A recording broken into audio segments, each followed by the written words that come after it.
Sardar at 150 unity March અંતર્ગત રાધનપુર વિધાનસભામાં પદયાત્રાને લીલી ઝંડી આપી પ્રસ્થાન કરાવતા જિલ્લા પ્રમુખ સુશ્રી હેતલબેન ઠાકોર.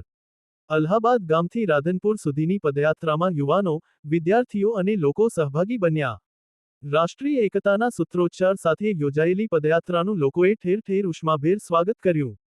ભારતના લોખંડી પુરુષ સરદાર વલ્લભભાઈ પટેલની 150મી જન્મજયંતિ નિમિત્તે ભારત સરકાર દ્વારા આયોજિત રાષ્ટ્રવ્યાપી અભિયાન સરદાર એટ 150 યુનિટી માર્ચ અંતર્ગત રાધનપુર તાલુકાના અલ્હાબાદ ગામેથી જિલ્લા પંચાયત પ્રમુખ સુશ્રી હેતલબેન ઠાકોરના અધ્યક્ષતામાં ભવ્ય પદયાત્રાનું આયોજન કરવામાં આવ્યું હતું.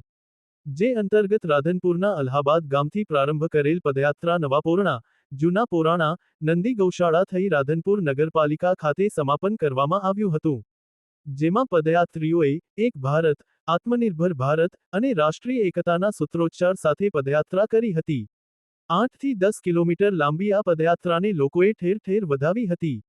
તેમજ નદી ગૌશાળા પાસે મહાનુભાવોના હસ્તે વૃક્ષારોપણ કરવામાં આવ્યું હતું. અલ્હાબાદ ખાતે આયોજિત કાર્યક્રમમાં એકતા શપથ તેમજ નશામુક્તના શપથ લેવડાવવામાં આવ્યા હતા. દેશની એકતા, અખંડિતતા અને રાષ્ટ્ર નિર્માણમાં સરદાર સાહેબના યોગદાનને બિરદાવવાના ઉદ્દેશ્ય સાથે યોજાયેલી આ પદયાત્રામાં યુવાનો, વિદ્યાર્થીઓ, સામાજિક સંસ્થાઓના પ્રતિનિધિઓ ઉત્સાહપૂર્વક જોડાયા હતા. સરદાર પટેલના આદર્શોને યુવાનોમાં પ્રેરિત કરવાનો અને રાષ્ટ્ર ભાવનાને વધુ મજબૂત બનાવવાનો પદયાત્રીઓએ સંકલ્પ કર્યો હતો. આ પ્રસંગે રાધનપુર ધારાસભ્ય શ્રી લવિંગજી ઠાકોર, શ્રી ફલજીભાઈ ચૌધરી, સંગઠનના પ્રમુખ શ્રી રમેશભાઈ સિંઘવ, પ્રાંત અધિકારી શ્રી, નગરપાલિકા પ્રમુખ શ્રી સહિત આગેવાનો અને સ્થાનિક લોકો ઉપસ્થિત રહ્યા હતા.